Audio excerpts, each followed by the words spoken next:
Meri was legitimized, so what's the difference? Well, I think the difference, and this is not my perspective, but for many, is that she was the first wife. I think if anybody somehow could step into our world and see how serious our spiritual marriages are to us, they wouldn't even bring that up to us.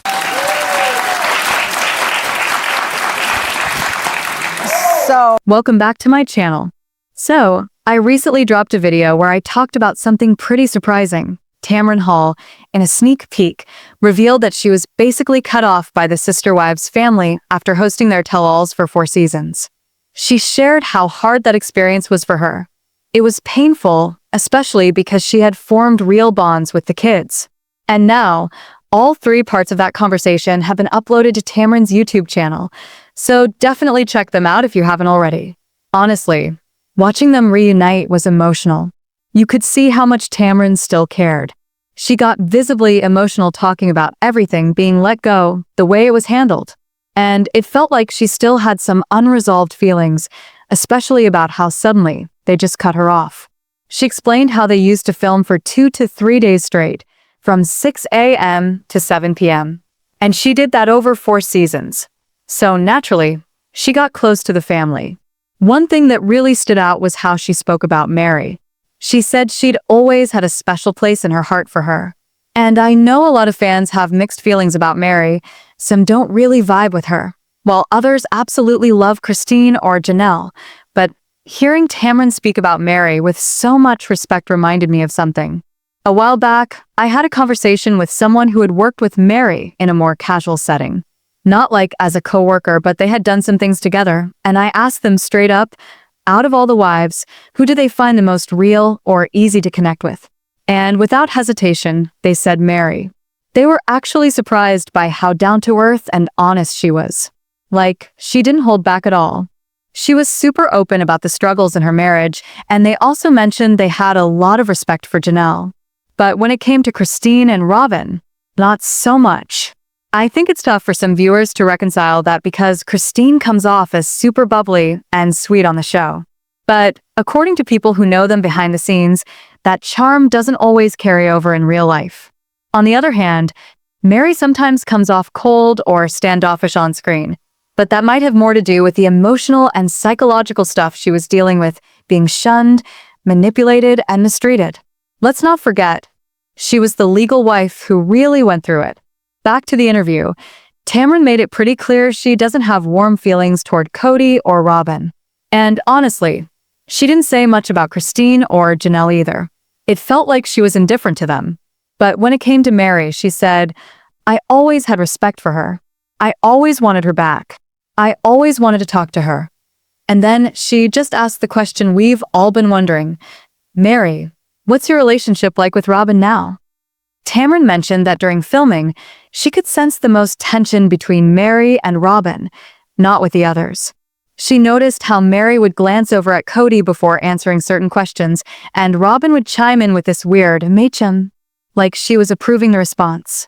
So Tamron flat out asked, "Was I wrong?" And Meri just said, "No, you're not wrong." When asked where things stand between her and Robyn now, Meri said, "We talk when we need to." And apparently, we'll see some of those conversations play out in upcoming content. Now, rewind to a few months ago, I came across some old articles from the time when Meri and Kody divorced. And let me tell you, there were some wild claims going around from insiders close to the family. One of the rumors was that Robyn couldn't stand Meri. She allegedly called her names behind her back and told Kody that she wouldn't marry him unless he divorced Meri first. Some text messages between Robyn and a friend even surfaced. Stuff like Robyn saying Meri didn't deserve another child because she was evil. Just awful things. Yet on the show, they had to pretend they were besties. But Tamron? She was on that set for hours, filming season after season, and her observation was that the real tension wasn't with Kody or Janelle. It was between Meri and Robyn. And I always kind of picked up on that too. It felt like Meri had to tolerate Robyn just to maintain any kind of connection to Kody. She had to play along, stay close to Robyn, but you could tell she didn't really want that relationship. Tamron described this moment perfectly. She'd ask Meri a question, and Meri would immediately look to Kody. But Kody wouldn't answer. Robyn would basically answer for him by being all over him, dominating the space, and almost telling Meri how to respond without saying a word. It was like Meri wasn't allowed to have her own voice. She had to go along with whatever narrative Robyn and Kody wanted her to push. And then Tamron brought up the divorce with Kody, and honestly, the way Meri responded was really telling. So Tamron actually saw the family after Meri and Kody had already gotten legally divorced, but what's wild is, at the time, they were still pretending like they were together. You know what I mean? Like, publicly they were acting like nothing had changed. Tamron asked Meri a really deep question. What was harder, the legal divorce or the spiritual one? And Meri's answer? Honestly, I was shocked. Because on the show, Meri always said that since the legal and spiritual divorce kind of happened at the same time, it felt like one huge break, and that's what made it so painful. But what she told Tamron was totally different. She said the legal divorce was what really hurt. Why? Because she didn't want the divorce. She didn't want to let go of Kody, and it devastated her. And that, right there, confirms what so many of us have suspected all along, that Kody and Robyn pressured Meri into the divorce. Then they turned around and spun it into this noble storyline like, oh, Meri's doing it for the kids, when really, that wasn't her choice. Tamron even hinted at that, like how Meri always looked at Kody and Robyn for cues before speaking, like she had to make sure she was saying the right thing. Tamron said, "It always felt like you were talking to me in code." And Meri admitted, yeah, there was code language. A lot of it. She said that back then. She was scared about what she could or couldn't say, and she constantly had to watch her words. But now, she's freer. Not completely, because she's still under contract, but it's getting there. She kept repeating things like, "You'll have to wait and see," or "That'll play out on the show." You could tell it was frustrating for her, not being able to say everything outright. Then Tamron asked her the million-dollar question. What's your relationship with Kody like now? And Meri, in the most honest way, said, "It's pretty much non-existent, to be honest. I'm grieving. Not the marriage itself, but the fact that even our divorce couldn't be what I hoped it would be." Tamron asked what she had hoped for, and Meri said she just wanted them to be kind to each other. And then Tamron asked, "Was he unkind to you?" Meri said, "Yep." It's sad because when they first split, Kody made this big, showy statement like, "Meri's going to be my favorite ex-wife," and said they'd stay close friends. And it seemed like they didn't part ways as enemies. Sure, Meri didn't want the breakup, but she was hopeful they could at least be friendly. But Kody, he just doesn't seem capable of kindness unless he's actively with someone. And I think that's what's been heartbreaking for each of these women. They all watched how Kody treated the others. He wasn't kind to Janelle, he disrespected Christine, and maybe they thought, well, she said this or she did that, so that's why he's acting like that. But when it happens to you, when you know you didn't say or do anything wrong, and he's still cruel, it hits different. That's when you realize, it's not about you. It's just who Kody is. And if you're Robyn, the only one still with him, then yeah, he's going to treat you like gold. For now. It's wild to me that some of them are still waking up from years of emotional manipulation and conditioning. Like, Meri even talked about how, during the marriage, she wasn't allowed to feel jealous. She wasn't allowed to feel anything. And now that she's out of it, she's just starting to process everything she went through. And it's messed up that even in leaving, Kody couldn't offer her the bare minimum of kindness after all those years. Remember how on the show, he said he was going to walk her down the aisle if she remarried? Said he loved her and called it the end of an era? Yeah, it was all for show. None of it was real.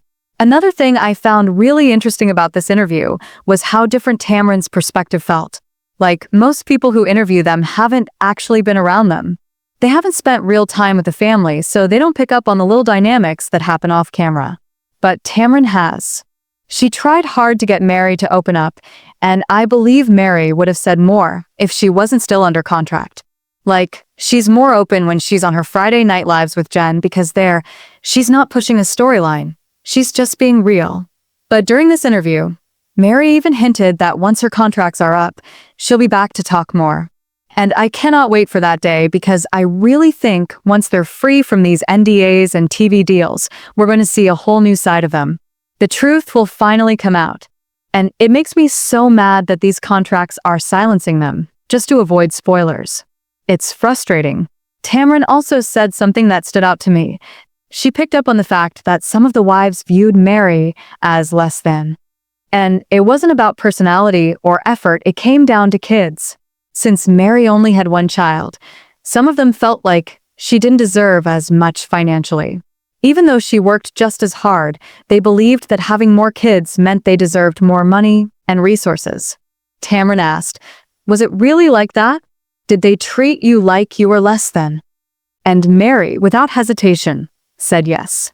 She said because her body couldn't have more kids, even though she would have loved to, she was never seen the same way as the other wives who had more children. It's heartbreaking. Meri opened up about how all of that being treated differently because she had fewer kids really messed with her. And honestly, she's right. It shouldn't matter how many kids someone has. She was putting in the same amount of work as the other wives, so she absolutely deserved the same amount of money. And we know Janelle made a big deal out of Meri getting the same budget for her house. Then McKelty made some comments too, like Meri had nicer things and we didn't because she took our money. But let's be real, that's still the cult programming talking. Like, why is the narrative Meri took your money if everyone was being paid equally? If the money was supposed to be split evenly across the board, then how exactly was she taking more than anyone else? What, because she didn't have 6 kids? Was she just supposed to get less for existing? Even though she was working just as hard? From the kids' point of view, I get that it felt unfair. But Meri wasn't sitting there doing nothing. She sacrificed so much. Her marriage, her mental health, her safety, her whole sense of self for this family. And they still expected more from her. That's the saddest part to me. You've got someone like Meri who is clearly mistreated, who probably passed on some of that pain to others because she was constantly in survival mode, and yet, even through all that, Tamron could still feel it. That vibe that she was less than simply because her body didn't produce as many kids. In that family, your value was tied to how many babies you had for Kody. And that's just sick. It's like these women weren't even seen as partners. They were just there to make babies. And it hurts to think about. Especially when you remember that Meri was the legal wife. Imagine that you're the legal wife, and your husband keeps having kids with his other wives. Then you're made to feel guilty because your body isn't giving him more kids, even though you've been struggling with infertility. And on top of that, they think you should get less money because you only have one child. Can you imagine if that's how the real world worked? Like, oh sorry, you only have one kid. You don't qualify for equal pay. That's ridiculous. I feel for Meri. I really do. I only have one kid too. So what? That doesn't make me any less of a mom. Not everyone wants a huge family, and some people can't have one, even if they want to. There are people like Meri who deal with infertility. And then there are people like me whose bodies just don't cooperate with pregnancy. I can get pregnant, but I can't carry full term. It's risky, it's scary, and it's out of our control. So when I hear this kind of story, I can't help but think, are we really supposed to be punished for that? Treated as less than just because our bodies didn't do what someone else's did? I'm just really glad Meri is starting to speak up. Like I've said before, I actually think she's going to be more honest than Christine in the long run. She seems further along in her healing, in her growth. So I'd love to know, what do you think about all this? You can check out the full interview on her YouTube channel. There's a lot more there, but I wanted to share the things that really stuck with me, because these were the parts that hit me in the heart. I'm honestly so glad Meri had that moment with Tamron. It was powerful. She finally got to say, without saying it directly, that the divorce wasn't her idea. And she also made it clear that the hardest part of her journey wasn't even the marriage. It was navigating her relationship with Kody and Robyn, because they were the ones calling the shots behind the scenes. So, let's talk about it. Drop your thoughts in the comments. I really want to hear what you think. If you enjoyed this video, give it a thumbs up, and don't forget to subscribe to the channel if you haven't already, and hit that notification bell so you never miss an update. Thanks so much for watching. Love you guys. Bye.